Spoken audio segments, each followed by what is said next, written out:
안녕하십니까. 27년차 성형외과 전문의 이장혁입니다. 요즘 들어서 탑수술 후에 처짐에 대해서 걱정을 하시는 분들이 종종 있고 또 문의를 해주시고 있습니다. 탑수술 후에 가슴이 처지는 것은 자연스러운 현상입니다. 예를 들어서 풍선 같은 경우 빵빵하게 바람이 들어있을 때는 탱탱하게 있다가 바람을 빼면 풍선이 쪼그러들면서 수축을 하는데, 이때 어떤 풍선은 탱탱하게 유지를 하는 반면에 어떤 풍선은 표면이 쭈글쭈글 하는 경우가 있습니다. 마찬가지로 우리 몸도 수술 전에 가슴이 크지 않고 처짐이 심하지 않았다면 최소절개 수술을 하고 나서 탄력을 그대로 유지하면서 처짐이 없는 가슴이 있는 반면에 수술 전에 가슴이 크거나 처져 있으면 수술하고 나서 역시 바람 빠진 풍선처럼 피부가 수축을 하지 않고 늘어져 있는 이런 경우를 흔히 많이 볼 수 있습니다. 특히 FTM 분들은 수술 전에 압박을 하거나 또는 브래지어를 착용하지 않아서 무게에 의해서 가슴이 처지면서 피부가 늘어나는 경우도 흔히 있습니다. 따라서 발생 확률이 일반 여성에 비해서 훨씬 많다고 볼 수 있겠습니다. 간단하게 생각하시면 될 것 같습니다. 이렇게 가슴이 크게 또 처져 있는 경우에 내용물이 빠져나오면 그 피부는 그대로 처지게 됩니다.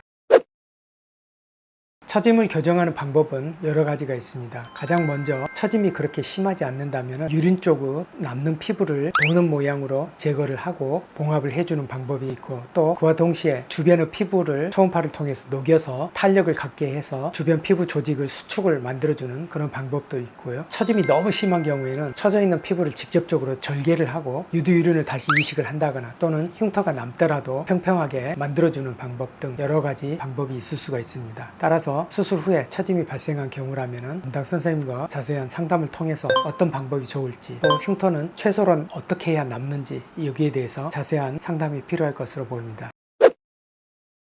처짐 교정 중에서 가장 어려운 케이스라면 수술 전에 많이 처져 있는 경우 완전 절제로 해야 되는데 본인이 원해가지고 최소절개로 하고 나서 처짐이 너무 많이 발생해가지고 이런 경우에는 어쩔 수 없이 제거를 하고 다시 유두유륜 이식을 해야 되는 경우가 있습니다. 또 타병원에서 수술을 받았는데 너무 무리하게 처짐 교정을 해가지고 흉터가 너무 많이 생기는 경우가 있는데, 이런 경우에는 수술 후에 흉터 교정도 해야 되고 처짐도 교정을 해야 돼서 굉장히 난이도가 어려운 수술이 되는 경우가 많이 있습니다. 그래서 수술 전에 상담을 통해서 나에게 맞는 수술 방법이 어떤 것인지, 즉 크기라든가 처진 상태 이런 것에 따라서 수술 방법이 달라질 수가 있기 때문에 충분히 상담이 중요하고요. 그리고 수술 후에 처짐이 발생한 경우라면 또 해결 방법이 있으니까 가슴의 처진 정도에 따라서 다양한 수술 방법에 대해서 상담을 통해서 결정을 하고 수술을 받는다면 충분히 해결이 가능하다고 볼 수 있겠습니다. 환자분들 중에 운동을 통해서 가슴 근육이 불룩해지면 해결이 되지 않느냐고 말씀을 많이들 하시는데, 일부는 상당히 근거가 있고 맞는 말씀입니다. 특히 처짐이 발생하셨더라도 체지방을 빼는 다이어트를 하시거나 또 여기에 맞는 근육 운동을 하셔가지고 바람 빠진 풍선에 약간을 채워주는 형식, 즉 피부에 볼륨을 약간 줌으로 인해 가지고 처짐이 저절로 많이 교정이 되시는 분들도 많이 보았습니다. 따라서 수술하고 나서 후 관리가 굉장히 중요한데요. 특히 살이 좀 찌신 분들, 특히 체지방이 많으신 분들은 수술하고 나서 체지방을 좀 줄여주시고, 그리고 운동을 꾸준히 함으로 인해 가지고 처짐 교정 없이 회복되는 경우도 많이 봐왔습니다. 따라서 너무 걱정하지 마시고 수술 후 사후 관리에 충실히 하신다면 충분히 좋은 결과를 얻으실 수 있을 거라고 생각합니다.